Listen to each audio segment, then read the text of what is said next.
दर्शकबिन भर्खरै केपी शर्मा ओली पक्राउ परिसकेपछि अहिले यसरी जिल्ला प्रहरी परिसर काठमाडौँ ल्याइएको छ। यसरी स्कटिङ गरेर चाहिँ यो पानी सिमसिम परिरहेको अवस्थामा केपी शर्मा ओलीलाई जिल्ला प्रहरी परिसर काठमाडौँ ल्याइएको छ भने अब केपी शर्मा ओलीलाई भित्र हालिँदैछ गुन्डुबाट।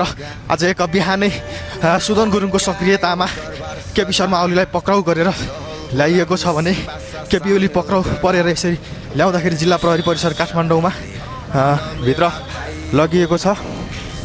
स्कटिङ गरेर केपी शर्मा ओलीलाई ल्याइएको थियो। आज रातिभरि सुदन गुरुङ नसुती पक्राउ गरेर चाहिँ केपी शर्मा ओलीलाई भर्खरै जिल्ला प्रहरी परिसर काठमाडौँ ल्याइएको छ।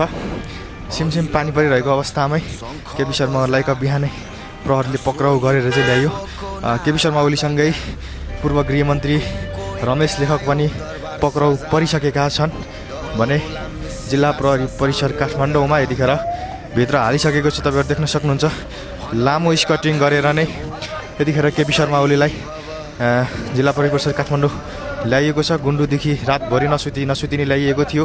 अब केपी शर्मा ओलीलाई पक्राउ गरिसकेपछि एमालेका कार्यकर्ताहरूबाट प्रतिवाद गर्ने भन्ने कुरा आएको छ। अब के एमालेका कार्यकर्ताहरू प्रहरीमाथि धरपकड गर्नको लागि प्रतिवाद गर्नको लागि सडकमा आउलान् भन्ने पनि चासोको विषय रहेको छन् भने यतिखेर केपी शर्मा ओलीलाई भित्र लगिसकेको अवस्था छ।